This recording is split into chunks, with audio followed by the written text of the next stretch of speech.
Okay, so this is a review of the Harry's holster icon for J-frames. This little guy fits the Smith 640 as well as the 442 and 642. As a reference point, we will be comparing it to the JM Custom Kydex AIWB. Full disclosure, short version, both of these are great holsters. I don't actually own any bad holsters to even compare this to, but we're just kind of use the JM as a reference point because they're often considered the standard with a lot of this stuff. So with that said, let's get right to it. What do I like?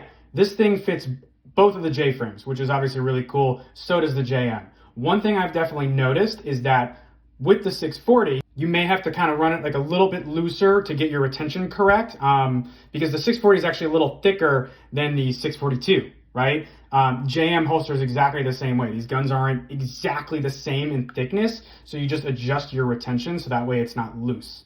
I love the fact that he used a small DCC clip on this holster. I don't think a J-frame needs a clip this big. Now, is it bad to have that? No. But both of these clips will retain the gun equally well. The benefit of this kind of thinner clip is that you have a little more freedom over where it goes on your belt when you're working around belt loops. And if you carried appendix for a while, you know exactly what I mean. That really matters because every little kind of detail helps. AIWB is so personal. So I think having this single DCC clip and having it right here was a pretty awesome idea. But bottom line, both these clips are great. What you don't want is like those cheap plastic clips that you see a lot of the IG tactical companies using. Those things break and they're just absolute garbage. Don't use that. This obviously conceals really great.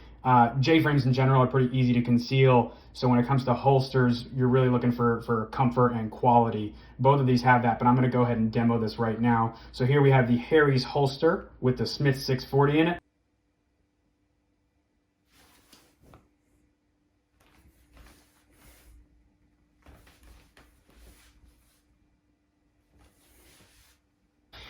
And then here we have the JM Custom Kydex with the exact same gun in it, the Smith 640.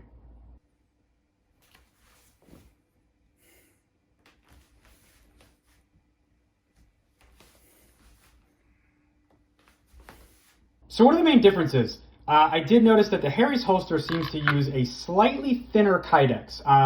Now, I don't want to say that as a bad thing. It's not so thin that it like really makes a difference, right? Like I've squeezed this thing, I've stepped on it, I kind of pressure tested it a bunch. It doesn't break, like it's still good to go. I just noticed that it was like a little thinner than the JMs, but like I can still kind of move them both the same, right? So again, I'm not really like an authority on Kydex thickness. Both of these are like incredibly solid and I'm not sure that matters. It's just a very small difference that I noticed, but still each of them feel kind of bomb-proof. You can get the Harry's holster with a wedge kit. I found that it really wasn't necessary for this gun though. People use foam wedges, if you're not familiar with them, to kind of tuck the gun.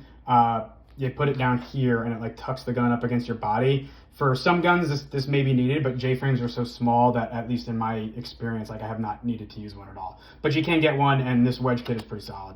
Price point and shipping speed. So this is pretty big. If you're like me, you probably have owned a gazillion holsters. And you're probably tired of spending like 80 to 100 bucks on a Kydex holster and then waiting like 5 weeks to get it, 6, 7, 8, like whatever, depending on who you order from.